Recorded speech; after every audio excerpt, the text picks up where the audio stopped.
Chapter 3 of The Murder of Roger Ackroyd is titled The Man Who Grew Vegetable Marrows. Okay, so what is the significance of this chapter? The significance of this chapter is that here the detective Hercule Poirot enters the scene. Okay, so this chapter is the chapter where we see the setting has been set, and along with it what we see here is that the detective is coming into place in order to take charge, though he is not known clearly at the very first instance. But what we see here is that he is coming in and is the neighbor of Dr. Shepherd. Clear? So at lunch, Dr. Shepherd tells Caroline that he will be dining with Roger Ackroyd that night, because the coming of the detective is not at its own place, because the murder has not yet happened. Okay, Roger is not yet dead. Okay, Mrs. Ferrars is only dead. Clear? Or committed suicide. So what we see here is that the information that Roger has invited him is being passed on to Caroline. Clear? So he says that Roger has invited him, and Dr. Shepherd says to Caroline that Doctor is being invited by Roger that night and Caroline says that Ralph has been staying at a local inn. Clear? And the local inn, Shepherd does not question her. He trusts Caroline for such information, because as we have seen in previous chapters also, that Caroline gets to know many things. Okay. What we see here is that this chapter is the person. This chapter shows the person where Caroline's character is helping Dr. Shepherd to understand the more integrities of the society, rather more information about the things that are happening. Okay, Caroline also tells her brother, that is Dr. Shepherd, that Ralph has probably been spending time with Flora Ackroyd, his cousin, though they are not biologically related obviously. Caroline adds that Ralph and Flora may be engaged, but Shepherd is unconvinced in this. Shepherd is unconvinced about this question. So what we see here is that in this story pattern, Caroline once again gains importance. Okay, and she gains importance through the source of information. Through the information, what we see here, the information that we get here is that she passes on the information of Ralph. Dr. Shepherd is in such a position where he does not question the authority of Caroline's getting of informations. Okay, and therefore as readers we can completely trust Caroline to some extent. Clear? And what we see here is that although Shepherd questions Caroline's theory about Ralph getting engaged with Flora, but what we see here is that though he is questioning, or he is unconvinced rather, he already has entertained some of her theories, okay, which may prove to be correct after all. Because as we see in this story that the storylines are presented in such a way which would be helpful for delving into the mystery plot. So what we trust and what we believe in and what we follow is a bit dicey. Clear? At lunch, Dr. Shepherd thinks about the foreigner who has moved in the next door. His name is Mr. Porot. Okay, not Poirot mentioned over here. It is Porot. Porrot. Okay, and neither he nor Caroline has been able to learn anything about this person or who he is or what his profession is based on his mustache. Okay, Shepherd guesses that he is a hairdresser. Okay, so I will show you the picture, but what we see here is that actually this is the Hercule Poirot, the detective. Okay, so by this point we can see that the Belgian detective, the Hercule Poirot, was a popular character in Christie's novel. Okay, so if you see the cover, you can see there is a mention of the title, a classic Hercule Poirot mystery. So by this time what we have, the readers know that Hercule Poirot was a popular character, and the readers easily recognize him from Shepherd's description. Okay, those who have read Hercule Poirot's previous mystery solving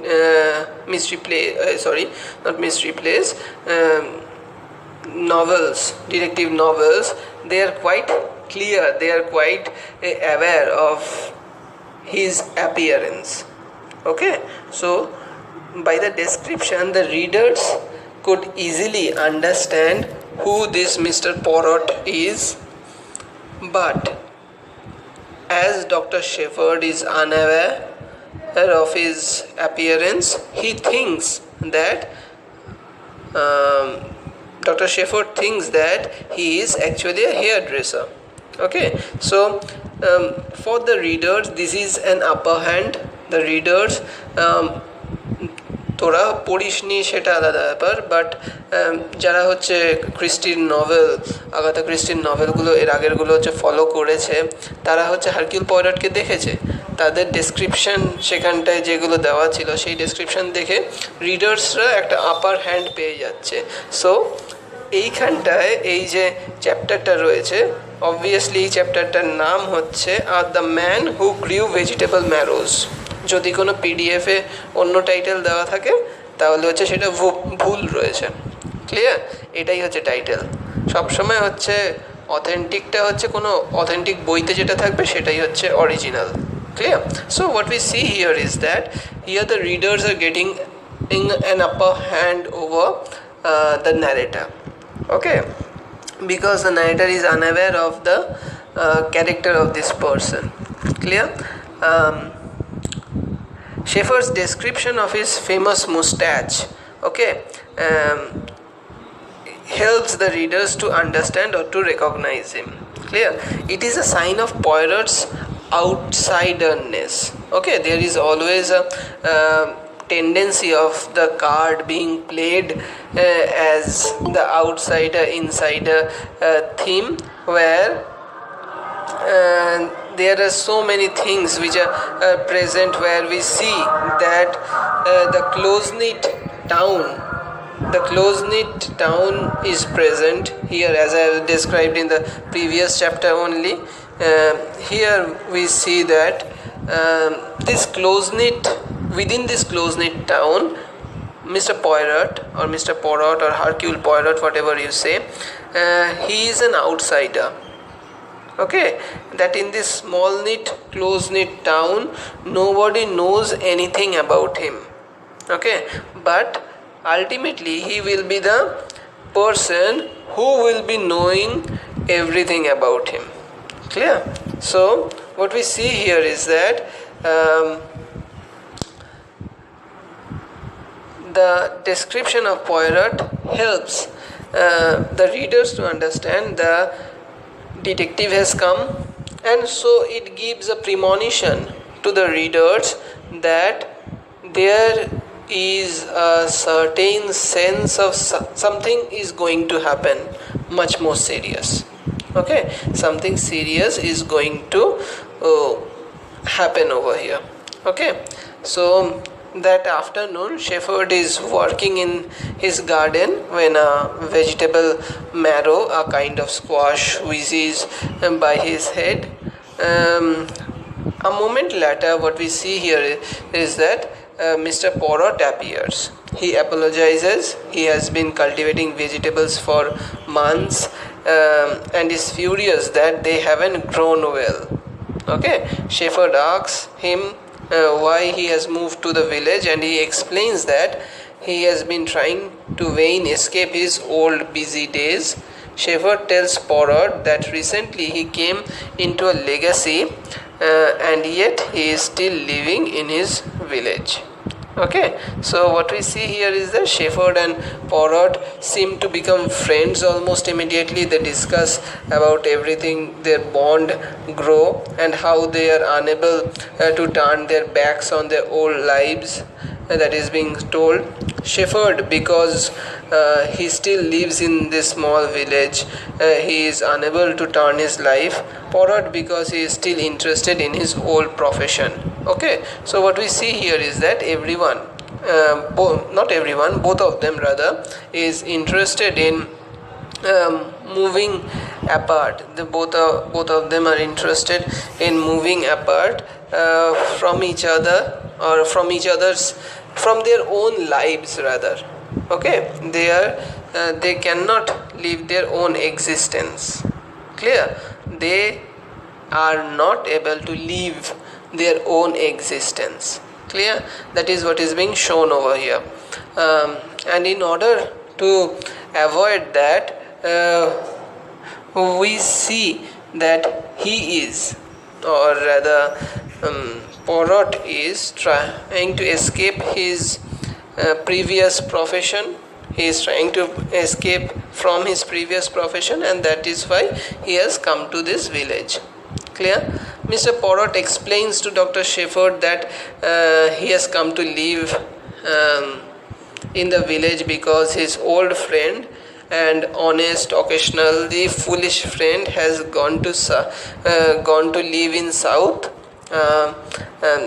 South means here South America.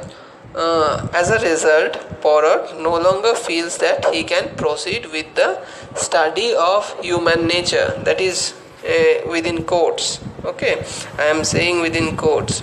Why? Where he has gone? He is now in Argentina. Okay, so what is this all about? Study of human nature. Why it is study of human nature? Obviously, being a detective is a study of human nature, because when you understand human nature, you are able to understand the characteristics of human beings. You are able to understand how they behave, how they will act, and how they can harm people. Okay, so what we see here is that these people, or this kind of people, that is detective people, are actually harboring the tendencies, or their main profession is to study of human nature. So he is not clearly describing that what his actual profession is, but he is quite clearly hinting towards it. Clear? Also, Shepherd says that for his part he made bad investment and has lost lot of money lately. Porot tells Shepherd that he is a lot like Porot's old friend. Clear? So what we see here is that Porot's sidekick or helping hand is named Captain Hastings, who is not mentioned over here. This is a character who has gone to South America. He also mentions that Shepherd, he also mentions that this person has gone to Argentina. Shepherd, on the instance, says that he has lost lot of money, suggesting a possibly financial motive for the crime. So, as we will deal with the theme of the unreliable narrator that I have said in the very first class, which is the most important question from your exam point of view or from the perspective of understanding this story, we will see that all the clues were presented in front of you from the very beginning.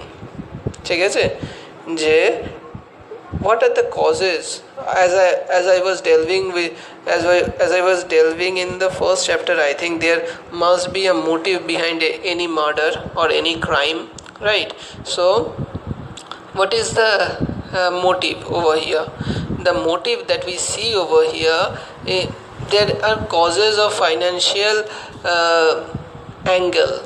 Okay, it might be a financial, there might be a financial angle which has led to the death of Mrs. Ferrars.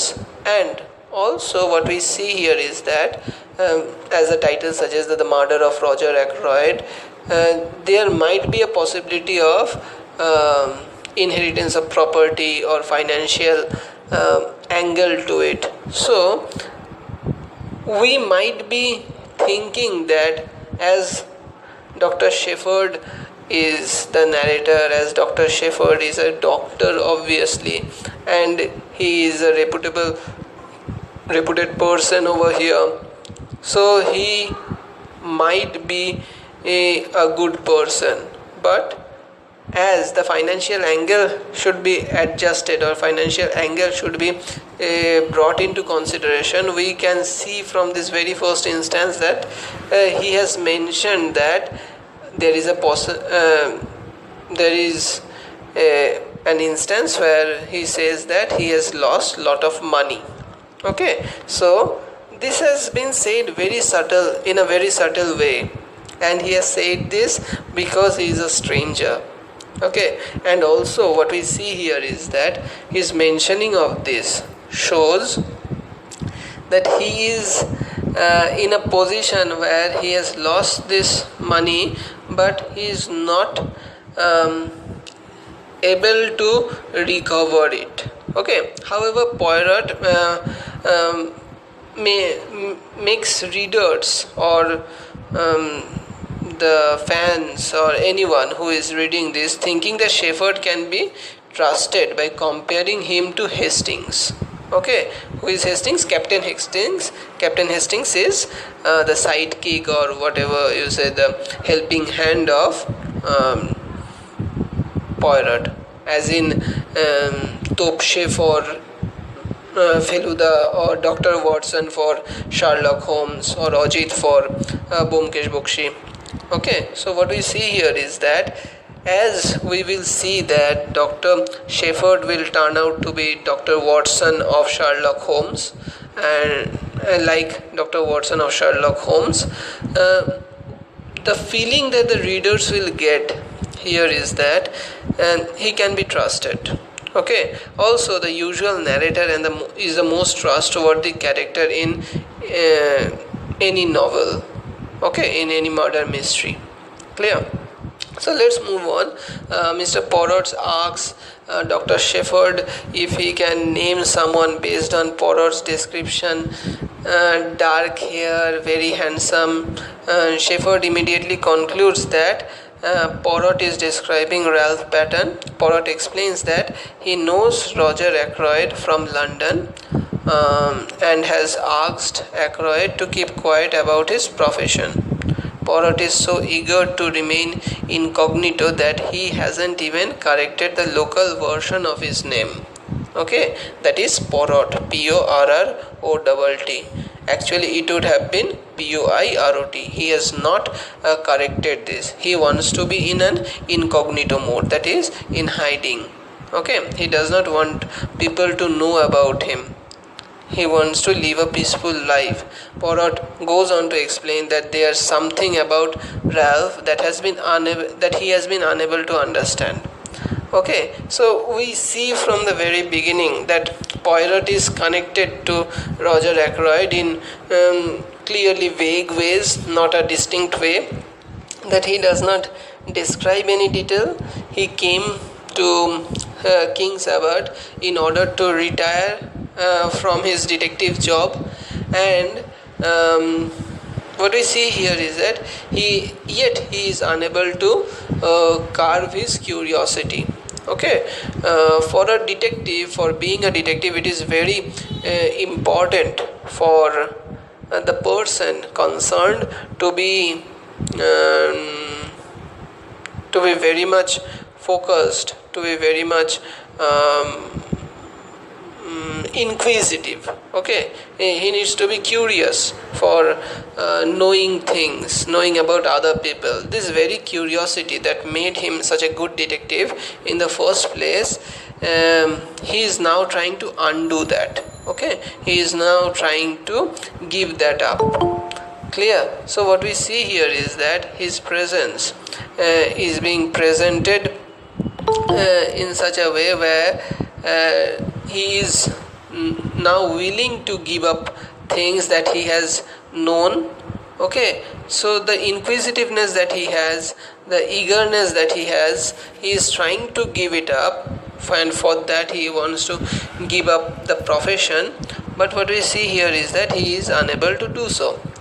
Dr. Shepherd leaves Mr. Porrot and goes inside the house. Caroline has just come home. She tells Dr. Shepherd that she has just seen Roger Ackroyd, who told her that Ralph and Flora are engaged. Okay, so again Caroline, who is again the source of information, he informs that, and and he says, and it can be brought into your in my book, it is page number 37. It mentions that Captain Ralph Patton, he is engaged to Mr. Ackroyd's niece, the charming Miss Flora. Okay, that is being said over here. So Caroline told Roger that Ralph was in town, and Roger seemed surprised. Okay, and as I have told you the previous day in chapter 2, that Ralph Patton, according to this person, that is Roger, according to Roger, Ralph is not in town. He was in London. But when Caroline informs him and that Ralph was in town, he was a bit surprised. She also explains that while walking home through the woods, she heard Ralph arguing with a woman. Okay, Ralph said, and I quote, "It is quite on the cards. The old man will cut me off with a shilling," unquote. Okay, so while Caroline was walking through the woods, he heard those words and is being said such. Ralph then explained that he would become a rich man as soon as the old man died. That is, as soon as his stepfather dies, he will be a rich man. So all these instances, all these things are surrounding around the financial angle that is present within the story.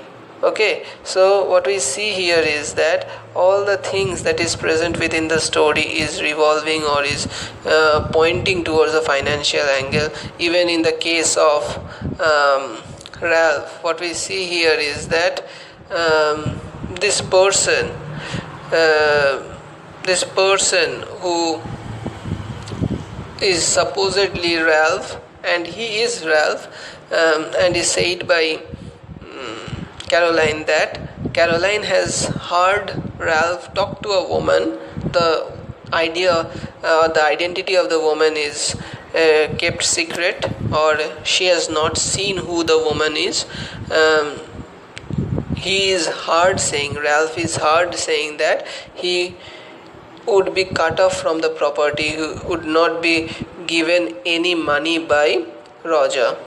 Okay, but what he is also saying that he would become a rich man as soon as the old man dies. Old man here means Roger Ackroyd. So he was talking about murder. He was talking about the death of his stepfather, and unfortunately the stepfather is killed or murdered, right? So with this instance the suspicion obviously goes towards Ralph, right? So we see here is that there is a building of suspiciousness towards Ralph also. From chapter 2 we have seen there is a suspicious angle is put towards Miss Russell, and we see that it has been put towards Ralph also. Here in this case Ralph has been put into the radar of suspicion again. Clear? So what I see that sure enough Caroline's theories about Ralph and Flora turn out to be correct, confirming that paranoid and gossipy though she might be, she is appearing to be a source of reliable information. Though surprisingly, at first when we read the chapter we would see that Caroline might be a gossipy character. She is only focused in gossips of the town. But what we see here is that she is turning, or the character is turning out to be a reliable source of information which is not being provided by or is not available to the narrator himself. Okay, so therefore it appears to the readers that they can also trust Caroline when she says that she overheard Ralph talking to some woman. Okay. Also, Ralph's comments that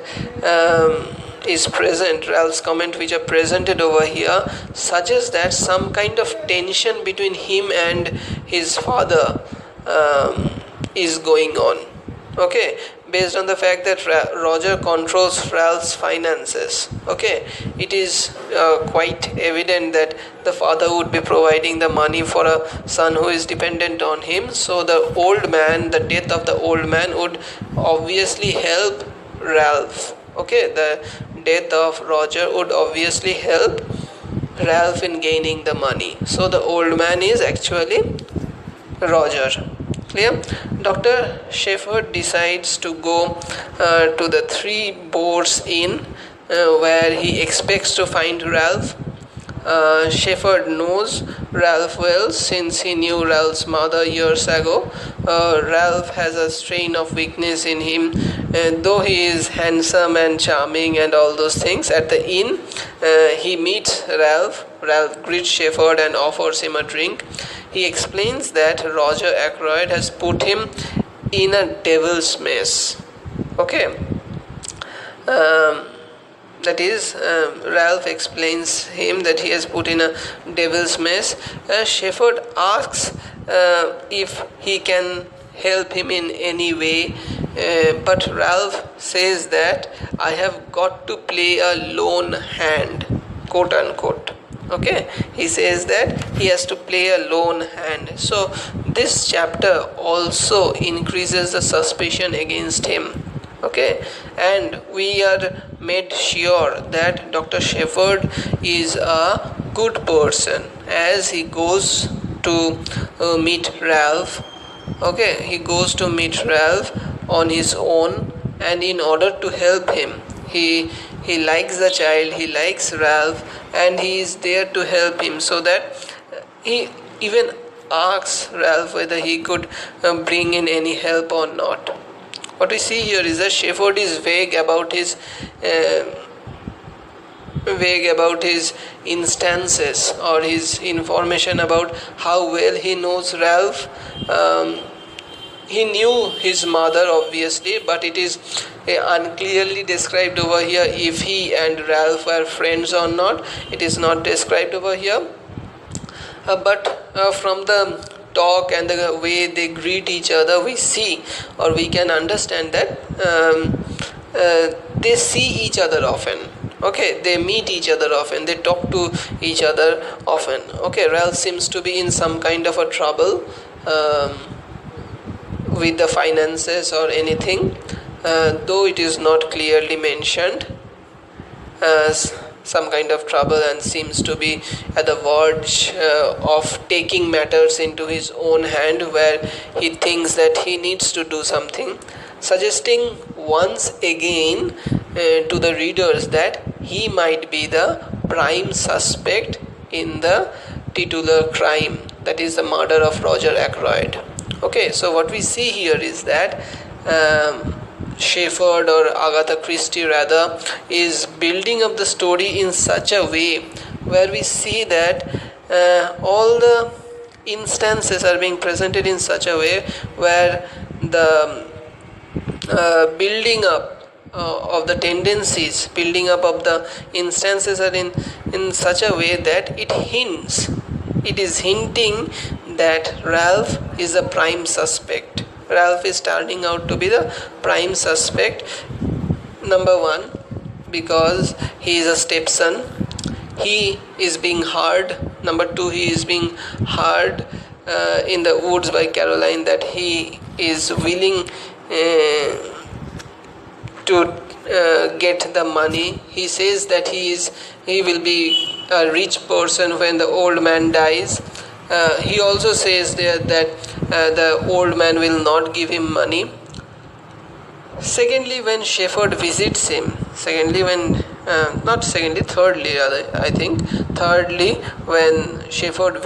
what we see here is that he says that he is in some kind of a trouble, and he needs to take actions on his own. Okay, he needs to do something on his own. So what actions? The only action that comes to our mind is a murder that is mentioned in the title. So as we see the information, as I was talking in the first class or the second class, I think, or the third class, while explaining that some informations are given to create the suspense, some information are given to development of the story, and some information are really given to divert the attention of the audience or the readers rather. Okay, because in any novel of with a suspense plot or a mystery plot or a detective novel, for to say, there is always a tendency for the readers to try to find out who the culprit is. Okay, so this kind of a misinformation, I am not saying that this is a misinformation, but this kind of things are being said. Okay, so this story is being presented or being created in such a way where we see that the stories or the presentation are being such that it is in a two-way fold. Number one, where the suspicion is laid on almost everyone, which will be done later, but before even the murder is happening, we see there is a hint that some kind of the prime suspect, as if the prime suspect is being put in front of us. Okay, those who have read the story or read about it, they know what it is, but for the readers who are going with me or who are depending on my explanation, they could easily understand that this is just a trick to present the story in such a way where we see it is where we see that the suspense is being created. Okay, the suspense is being created. Obviously, Ralph is not telling lies. Okay, Ralph is not telling lies, but the way it is being disclosed, the way the situation is being placed, because we are overpowered by the idea of the murder or the thought of the murder continuously because of the title.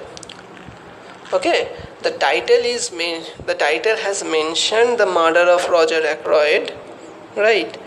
And the murder that has happened, or the death that has happened, is of Mrs. Ferrars. So it is constantly building up the tension. The plot is constantly building up the tension, and is building up the tension in such a way that it is arranging all the other tools for solving the mystery. শুধু গল্পতে হচ্ছে problem create করলেই তো শুধু হবে না, তার সাথে সাথে কি করতে হবে, তার সাথে সাথে হচ্ছে সেটাকে সলভও তো করতে হবে, right? So the solving needs to be done. So this, and the one point of solving is the real solving by a detective, and the solving by the readers in their head, because the readers always try to solve a murder mystery while they are reading it. They try to guess who that is. Okay, whenever you read any kind of a detective fiction, you try to solve it on your head. You try to make out or to find out who that culprit is, right? So the actual solving needs to be taken into place. Okay, so in this chapter is important from the point of view that it gives the detective, it brings in the detective into the story.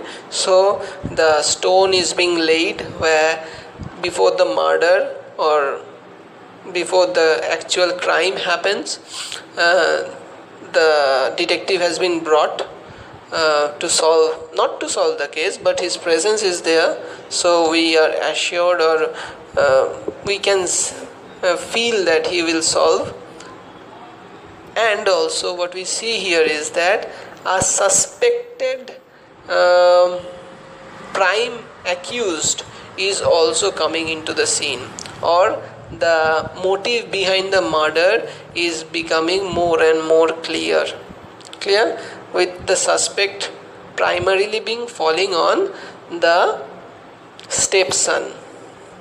Okay, but as this is the unreliability of the narrator is important, we also know that Dr. Shepherd also had financial problems, right? He had lost a lot of money, as has been said by him only.